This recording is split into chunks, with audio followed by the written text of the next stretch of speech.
You're listening to the Options Insider Radio Network, the home of the Options Podcast. For more quality options programs, visit theoptionsinsider.com or search for Options Insider Radio Network in your podcast provider of choice. Listeners can also access all of our programming through our mobile app available in the iTunes and Google Play stores. Select programs are also available via live stream at mixlr.com/options-insider. That's mixlr.com/options-insider. Don't forget to follow along with your favorite programs and submit your own questions for the hosts at twitter.com/options, stocktwits.com/options, facebook.com/theoptionsinsider, or via questions at theoptionsinsider.com.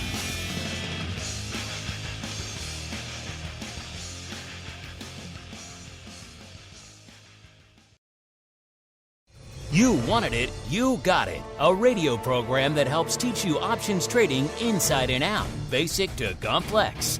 This is Options Bootcamp. Whether you want to learn how to protect your portfolio, generate income, or even become a master of volatility, the Options Bootcamp drill instructors will break it all down for you. Now, let's get you into peak options trading shape. Here are your Options Bootcamp drill instructors. All right, everybody.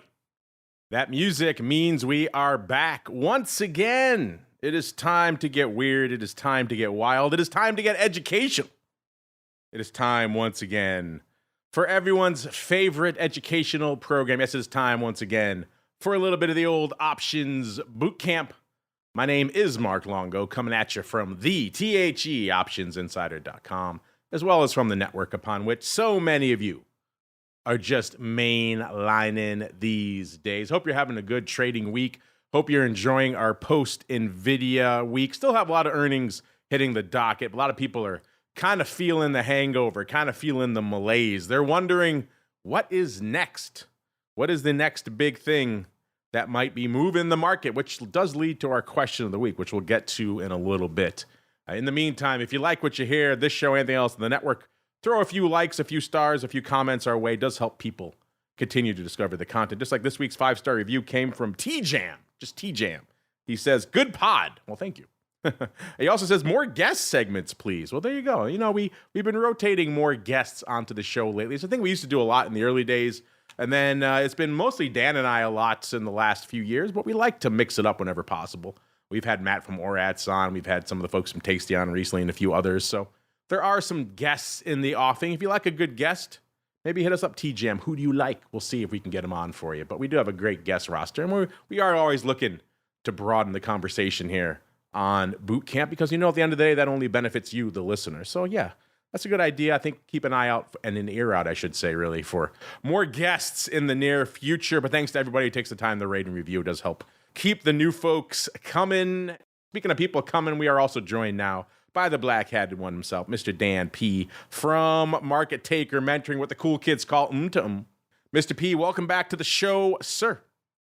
Well, hello there, Mark. How are you doing today? I'm super excited to be here as always. I'm always excited to be here. You're a very excitable fellow. I gotta dial you back right before the show starts, because you're just always at 11, and I need to bring you back down to like a 7 to get the show going. I know. You know, so we'll see if we can keep him under wraps, listeners, as we head on into a little bit of the old basic training. All right, Boot, it's time to get in line. What you're going to do is learn. You're going to learn how options work. Do you hear me? Yes, sir. You're going to learn options trading inside and out, basic to complex. There will be no failures. Do you hear me? Yes, sir. Pull in, prepare to learn. Yes, sir.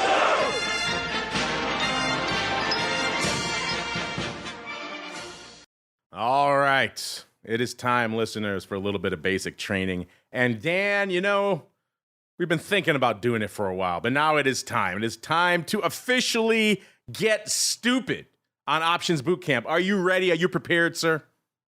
I'm always prepared to be stupid. Dan, always prepared at a moment's notice to get stupid here on the show. So what the hell? What are we talking about? How are we going to get stupid here? All right, we're going to talk about, Dan, this might be my favorite strategy of all time. And if you could see me, if this was a video show, listeners, you would see I would have my hands behind my back and my fingers are crossed because I am lying. This is not my favorite strategy of all time. Might be one of my least favorite option strategies. But nonetheless, Dan, to do our fiduciary duty to our listeners at the end of the day, our obligation, we must discuss all things, even strategies that maybe don't necessarily resonate with us. So let's start there, Dan. If I were to say to you, just on the face of it, stupids, are you a fan or are you not a fan? Where do you fall? Yeah, I mean, I go on the record saying there's always a time and a place for everything, but generally speaking, not a huge fan. Yeah, the times and places for stupids, pretty few and far between, I must say. Yeah, totally. Out there. But, we've had some people mention these. We've been talking about them recently on the network. In fact, we saw one going up recently for size and some of our unusual activity, which brought us back to the conversation of stupids. If you've ever listened to our shows like The Option Block and some of our other long-running content listeners, I've made my position on this strategy quite clear. But a lot of you are newcomers, so let's start at the beginning. An excellent place to start. And what the hell are we talking about? What the F are stupids? All right, let's walk through what the heck we're talking about. Let's start with our traditional call spread, a call vertical. You guys all know and love what these are. You certainly are familiar with them. If you're not familiar with the traditional vertical spread, then stop listening, go back to the early days of the show and really start from the ground up. But traditional call spread, XYZ is trading around $10. You think maybe the upside's going to continue. You want to buy some premium, but maybe you don't want to shell out all that money. Maybe you think the upside's going to peter out somewhere around 15. I think it's going to happen fairly quickly. You're going straight to the front month. You buy a 1 month at the money call this time, the 10 call. You're going to pay $1 for it in our example. So pretty pricey. You're paying 10% of the value of the stock for this call. So obviously this is a meme stock type name, short sale restricted, a little bit of upside juice. I think you're going to turn around and I don't think it's going to get past 15. And if it does, I don't mind letting my strategy top out. So you're going to sell the 15 strike call, again, 1 month. In this case, you're going to get 25 cents for that. So you bought one option for $1, you sold another one for 25 cents. Net, what did you do? You paid 75 cents for a $5 wide vertical, the 10-15 vertical. So obviously the max profit on that spread, if it goes beyond 15 at expiration, the max value of that spread is going to be hit. It's going to be worth $5. You paid 75 cents for it, so your net profit on that spread, pretty good, $4.25, not bad. Obviously your max loss, you are limited to what you paid for that spread. So if the stock closes below $10 at expiration, then you're going to be out the 75 cents that you paid. Pretty straightforward. You guys all know and understand that. But now let's go beyond that, Dan. It's time to get stupid. All right, what do I mean? Same scenario. XYZ, trading for $10. You think the upside's going to keep going? Maybe. These strategies, again, it's called the stupid for a reason. So same thing, you come out, you buy that 10 strike call, again, the front month call. It's going to cost you $1 in this scenario. So far, so good. And now you're looking at the 15 strike call, and you're saying, you know what? Instead of selling that and reducing my overall outlay and buying a nice spread, $5 spread for 75 cents, I'm going to do what is called a stupid. Instead of selling that call, I am going to buy that call as well. So now what have you done? You bought the 1 month 10-15 stupid. You bought the 10 call for $1 and you bought the 15 call for 25 cents. So instead of reducing your outlay, you've now added to it. You bought that stupid for $1.25. So first difference, you can see, obviously you paid 50 cents more for this thing. So you went from 75-cent outlay to $1.25. So that's your first thing that a lot of you are going to notice. You're spending more for this. Your max loss is now $1.25. That's what you're paying for this thing. So if the stock closes below 10, that's what you're going to give up.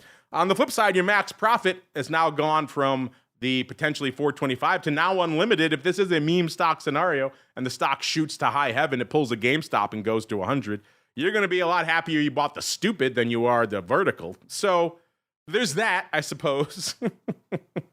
And this scenario, stock got to close above 11.25, and beyond that, you will be making money on this spread. Now, why do this? Dan, that's a good question. Why would anybody do this?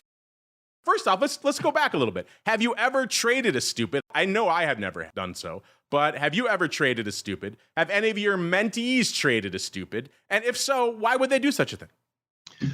I mean, I probably have in my day, but barely ever. There's usually no good reason for it, because like it's not like the strikes average out. It's not like if you're buying a 90 strike and a 95 strike that like it works out to be a 92.5 strike. It ends up being just really indecisive if you trade them at the same time. Now, one reason off the top of my head, which I guess I didn't even really think of this until now for some reason, but if you like, sometimes people might leg into one and it could make sense if it's for the right reasons. Like maybe if someone is hedging a portfolio, like maybe you own 1,000 shares of Spiders, right?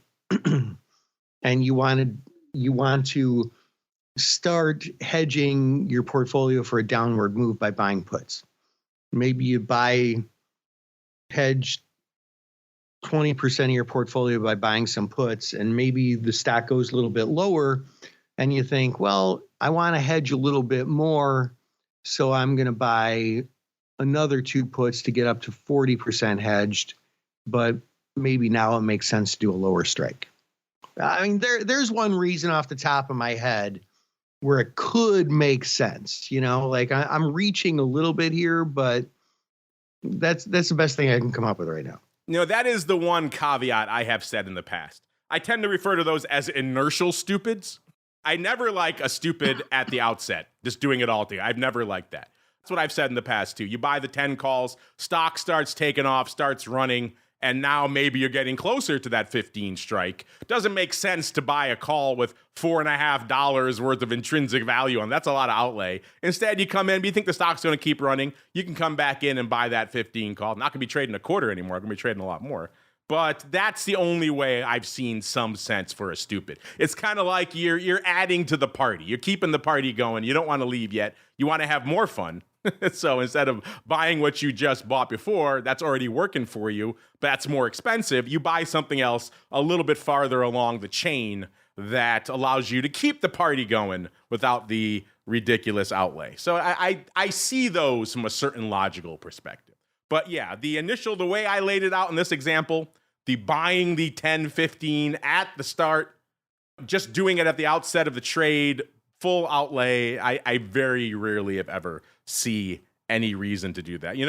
Some arguments I've heard in the past, people like to spread out their liquidity. Maybe it's an illiquid name and you could get better fills if you do a couple on one strike and a couple on the other versus all of them. I think that's a nonsense argument. Market makers are not idiots. If you start trading on the calls, they're going to bump up the entirety of the call wing as a result if it's an illiquid name. So I don't think you're really getting a lot of savings there. But I have heard that argument. Sometimes we see it more in institutional circles as well. They want to effectively leg into a price somewhere in between those 2 strikes. So they use the 2 strikes to do that. I've heard some arguments for that. Again, I don't really like this strategy. I could see some institutional arguments for why it might make sense, maybe splitting some of your deltas. If you're a large institutional fund and you're looking at just your net delta exposure, and so in that case, it might make some sense. You buy a few here, then you buy a few here, and you average out to some net amount of deltas, which is where you want it to be to begin with. Then I can maybe see an argument for that. Again, all of that is outside the purview of this show and outside really any use case that would fall for any retail listener of a show out there. I can honestly think, listeners, not many times where I would say, there's never a reason to do this strategy, but there's really never a reason to do the way we've set it up here. The way Dan mentioned, as I refer to them, the inertial stupids legging into a little bit more upside or maybe downside if it's a put stupid. I could see an argument for that. You want to keep the party going. Now that the move has happened, maybe your outlook has changed and you want to keep the party going. But outside of that, there's never really a reason for doing this. But that said, Dan, we have heard questions and seen some big trades going up in the strategy recently. So it seemed like it was worth approaching once just to have it in our archives. So when people come along weeks, months, indeed years down the road, and they're like, what the hell is a stupid? Here we go. We have the episode for them, Dan. We have done our due diligence on their behalf. What do you say? Yeah, I mean, like I predicated this with, look, it's super great to be open-minded when it comes to trading. There is a time and a place for everything, but, stick to a few really, really good strategies. This is not a strategy that should be one of the ones in your wheelhouse that you're trading all the time. But if one of your strategies is like hedging, like I mentioned, or maybe one of them is like momentum strategies where you end up laddering more into the trade, you might end up in a, what is it? You might end up being perpetually stupid. Is that what it is? Perpetual? I don't know.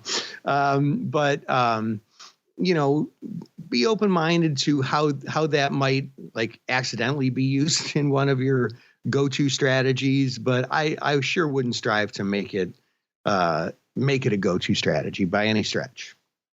In this case, I usually advocate for being open-minded. In this case, close your mind, Dan. There's no reason to set up a stupid at the beginning. If you want to leg into one over time, my inertial stupid, I could see a little bit more of an argument for that, but don't do this. Sometimes this show exists, listeners, to tell you what not to do. And in this case, it is the stupid. Don't do it. But now you know what it is, so you can avoid it as we keep on rolling right on into the mail call. Mail call. Time to look at questions submitted by our listeners.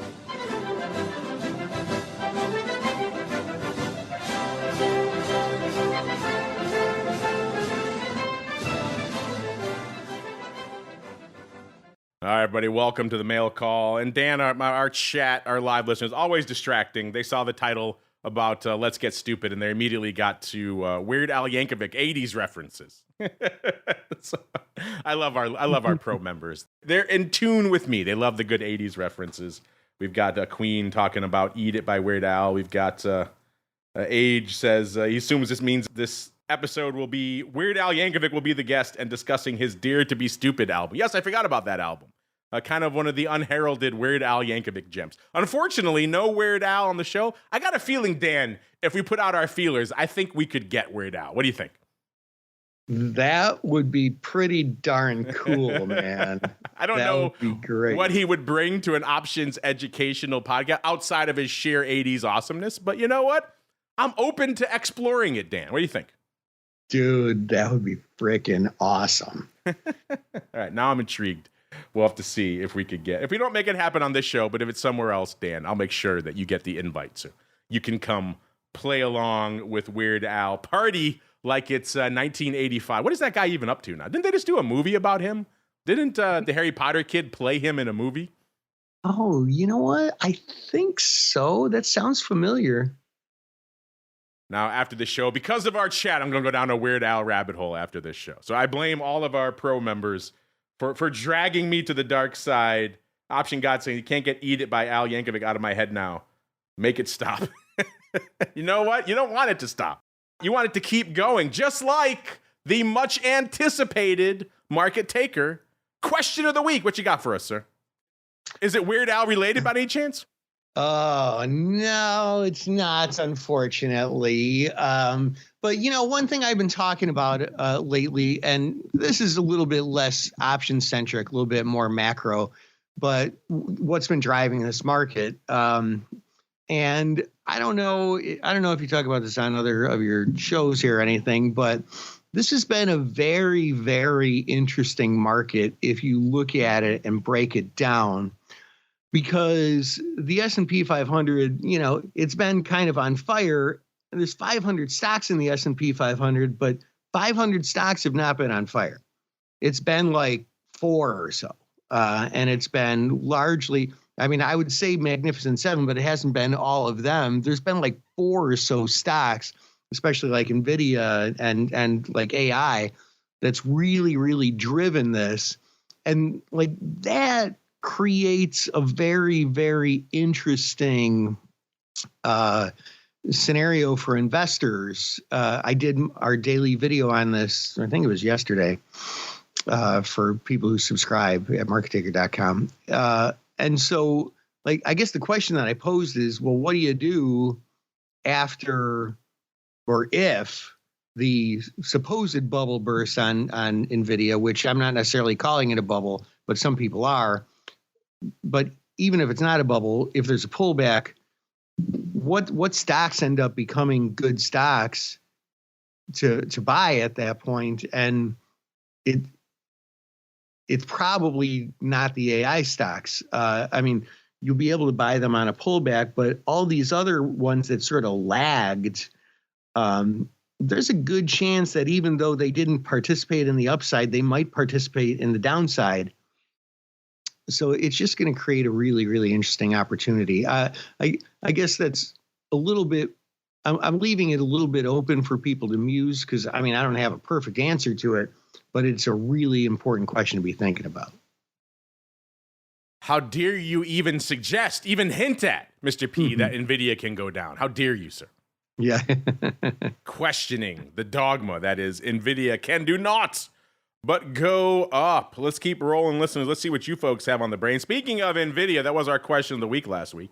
We said everyone is laser focused on NVIDIA earnings, but how important is this announcement really to the market and to your portfolio? I think we all saw the answer to that last week, but nonetheless, we must get the thoughts, the wisdom of our audience, and our audience pretty much agreed with the market. 59.1% of you said it's very important. NVIDIA leads the market. 22.7%, so coming in at number 2. Not much, it's overhyped. I could see wanting to believe that. Just given what happened last week, it's kind of hard to make that argument. 18.2% coming in, as much as other earnings, so pretty much nothing crazier than some of the other big names we've seen out there. Again, kind of hard to make that argument in the wake of just the madness that was NVIDIA last week. Fast forward to this week, Mr. Dan, and you're right, it is an interesting market right now. One of the things that make it interesting is that we don't really know what's next. That's our question of the week right now. We said, with NVIDIA in the rearview mirror, what is the next big, and we use big in all caps, big market event that is driving your trading? And again, as always, if you don't see your preferred choice, then by all means write it, send it in, reply, DM, questions@theoptionsinsider.com. That all works to get your suggestion in. But we gave you 4 choices. We said the next Fed meeting, or next earnings season, or maybe you don't see much really on the calendar to get you excited until the election later this year, or you're looking a little bit closer to home to the next CPI number. Mr. Dan, if you have an answer, have at it. And then B, more importantly, which way do you think our audience is going?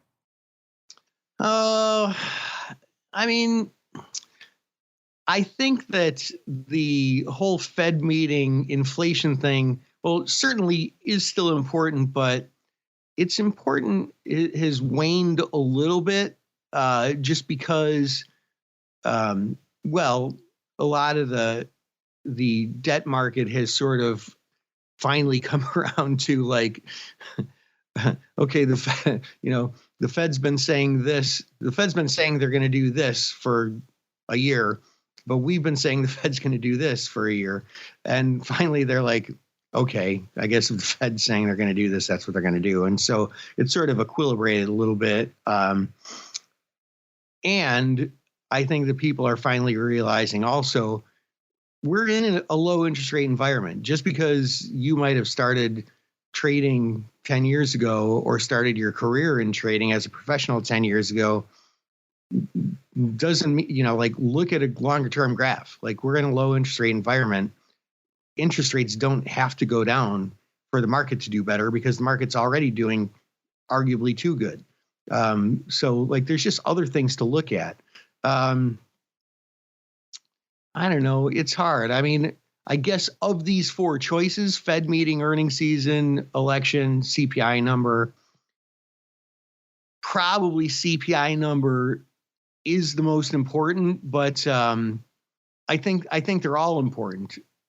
I wouldn't say there's not much to think about until the election. The election's probably going to cause some really big swings But there's plenty. The other three things are definitely things to think about before the election. Yes. Well, our audience agrees with you. Nearly 2/3 right now, 63%, looking right to the next CPI number. And then after that, 22.2% saying the Fed. So over 85% of you are pretty much all talking about the Fed and inflation, which is kind of interesting. Some people were hoping maybe NVIDIA had moved us a little bit past that discussion, but nope. Still very much glued on what the Fed is going to do next. Then we have a tie for third between next earnings season and not much until the election later this year at 7.4% each. Get over there at Options over there on the old Twitters and make your voice heard. All right. And then let's keep rolling out here. Let's go out to listener Danask. That looks like how that's pronounced. Danask wants to know, regarding the suggestion last week that you could exercise a call after the close and use that stock to sell to capture an after-hour stock move, would the same hold true for a cash-settled option? Well, there we go. There's the rub. Dan, as you will recall, last week we mentioned our discussion from 2 weeks ago about capturing the after-hours move. It was in Lyft at the time. I mentioned after that show I had a discussion with our buddy Mr. Overby, and he mentioned if you have a call option, you could, of course, exercise that, contact your broker in the after hours, exercise that, and then try to use that stock to sell at the higher level. So as a way to effectively do a little bit of after hours trading using your options, even though you're really not. You're still just trading the stock. But Mr. Danask, or perhaps Miss, we don't know, has a related question to that, Mr. P. They want to know if they could do the same thing with a cash-settled option in the after hours, sir. What do you say? Yeah, you can. And like, here's a really important thing when it comes to option trading or anything with money or any game you're playing. Read the fine print, read the rules. One of the best traders that I know, we had him over to, this is a while ago, but had him and his wife over and another couple to play Risk of all things. I think it was just sort of a random thing. And his thing was, he said he won. And he's like, yeah, hopefully you took Australia first, sir. That is the go-to strategy for all Risk games. Yeah. And he said, yeah, I like to play games. Like, just give me the rules of the game. I'll read them and I'll figure out how to win. I was listening to a podcast. I mean, it's kind of unrelated. I don't know if I necessarily recommend doing this, but it was somebody who was just making a crap ton of money by getting credit cards and like reading all the fine print of like how you get bonuses and little tricks that you can use. And like that was this guy's job, basically getting credit cards and taking advantage of all the loopholes in the fine print. Well, I mean, the same with option trading, but it's not really even fine print. Like, all you have to do is go to the website of the exchanges that list some of these cash settled options. And we're mainly talking about SIBO here, I think, and just read like, when can I exercise this? What time of day is the cutoff? And like, there's your answer. And I encourage people to do that. I mean, definitely send in your questions to me and Mark. We love talking about this stuff, but like, if you read the rules of the game, you play the game a lot better. Now, the downside is you're not going to get the stock to sling in the after. I think that's what he's looking for. Obviously, this is cash settled, right? So in the case of, let's say, Tesla, you exercise that option in the after, you're going to get some Tesla stock, which you could use to now sell to capture the after hours move. Or maybe we were talking about Lyft. Obviously, if this is cash settled, not going to be quite the same thing, right? Yeah, fair enough. I mean, fair enough, but it's just a different game, because with some of the cash settled options like SPX, it stops trading on Thursday afternoon, but it's priced on Friday morning's open. And so, I mean, it probably does behoove you to wait until the last minute to decide if you're going to exercise it, just to give yourself some extra time for something to happen. Yeah, I mean, it's not the same scenario, but it's a similar concept. And I'm just thinking, because obviously, let's say that in this scenario, this is obviously on some underlying that's popping hard. And in this mythical scenario, he has a cash settled option. So I'm assuming it's a mid-cycle thing like we saw with Lyft, right? where you want to try to capture that. In which case, they're probably, if you exercise that cash settled option, you call up your broker, they're going to exercise you at the closing price. They're not going to give you the after hours pop, I would think, unless this is some strange new aberrant after hours. So I don't know if that's really going to get you, what was that, DNAS? I don't think it's going to get you what you want. It's not going to get you the underlying to sell. And it might get you a worse price because in the case of Lyft, it's popping in the after hours, but it closed at 12:04, right? So they might exercise you at 12:04, and then the underlying is trading at 18 in the after hours, whatever the case may be, right? So I don't know if that's going to get him what he wants, Dan. Well, I mean, here's a scenario. Okay, so like when NVIDIA had its earnings, I think they came out after the close. I kind of forget. Let's assume they did. Well, maybe you have some SPX calls that are just out of the money. And then NVIDIA's earnings come out and the conference call is going on and NVIDIA's up. I think it was up like $80 after hours, if I'm not mistaken. So that SPX call is likely to be in the money the next morning. Like you could consider exercising it so that you make money. It's cash settled, even though it was out of the money when the market closed Thursday. I don't know. Like it's been a long time since I got involved in a game like that. Like I said, just like read exactly when you can exercise, how it's settled, and if it makes sense, and if it does, do, and if it doesn't, don't. But yeah, like Mark says, it's definitely not the same scenario we talked about last time where you can just like exercise and then short the stock because it's not a stock, it's cash settled. Yeah, I mean, obviously SPX is obviously European too, so you can't really do it mid-cycle. So this is a weird aberrant cycle where it's an American style option in his scenario that you can exercise, I'm assuming, at any time, but is also cash settled.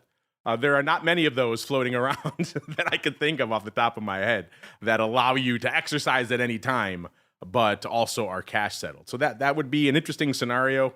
Again, in this mythical scenario, then it would matter, as Dan pointed out, what the nuances of that contract are. If you exercise it mid-cycle, are you going to get the closing print at the end of that day? Are you going to get the opening print the next morning? In which case, the scenario Dan lays out with SPX moving, you could, even though SPX, it's European, so you can't do that. So yeah, there's a lot of nuances. You can see how fun things get with exercise and settlement here. But yeah, the short answer to your question is I don't think the cash settled route is going, even though I don't think the product you're talking about really exists to a large extent for a lot of our US listening audience, American style, but also cash settled. But that said, usually the example we were talking about that Brian brought up specifically was you want to have a way to capture that after hours move in the stock, and you don't have the underlying to do it in your account, and your broker, for whatever reason, is not seeing that call option you have as an offsetting position from a margin perspective. And so they're going to margin you fully as if you are going to short the stock, and they're probably going to charge you a lot, in which case we've all seen what happened post GameStop. They're going to margin you very heavily if you want to avoid that, if you can't afford to do it, but you want to still make that trade and capture that move. That is one backroom way that you could do it. Again, all the caveats we laid down on that episode. You have to call up really quick because you have to call the broker to do these kind of things. You can't do it online. You have to hope you get in soon enough to exercise soon enough. And then you have to have that stock. And you have to immediately say, okay, now I want to sell it. So there's a lot of ifs in that scenario, which you do not have, obviously, in your cash settled scenario. But still, an interesting one. This is why we like the listeners of our show, Dan. They always give us fun questions. Wouldn't you agree? Oh, yeah, man. Like, honestly, it's my favorite part. Totally. There we go. All right. That music means, unfortunately, we have come to the end of another journey through the world of basic training, a little bit of Options Bootcamp. If you want more in your lives, don't worry. Come back next week for Options Bootcamp. If you're on the pro side, we'll be doing a live doubleheader for all of our pro members, because I will be heading down to the FIA Boca show after that, meeting with a bunch of different people in the world of options and derivatives to keep getting compelling content for you folks here on the network. But I won't be here for Education Wednesday, which is why we'll be doing a twofer next week, so look forward to that. If you're listening on demand, of course, just stay tuned. You'll be getting that on your feed at the appropriate day and time. But Mr. P, before we get out of here, sir, if folks want to reach out to you, see what's cooking, maybe they just want to reminisce with you about the glory days of Weird Al, where should they go? What should they do? Make your way on over to markettaker.com, and I would love to chat with you. That sounds really, really great. Really, really wonderful.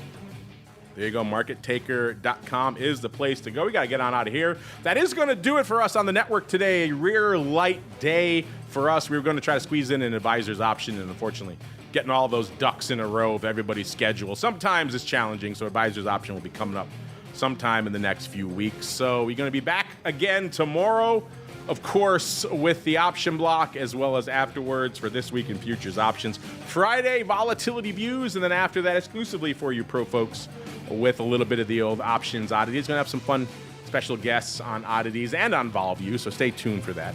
Should be fun. Then back again next week with a little bit of the OB on Monday, all the way through to next Education Wednesday, another episode of Options Bootcamp.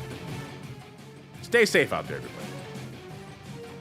You're listening to the Options Insider Radio Network, the home of the Options Podcast. For more quality options programs, visit theoptionsinsider.com or search for Options Insider Radio Network in your podcast provider of choice. Listeners can also access all of our programming through our mobile app available in the iTunes and Google Play stores. Select programs are also available via live stream at mixlr.com/options-insider.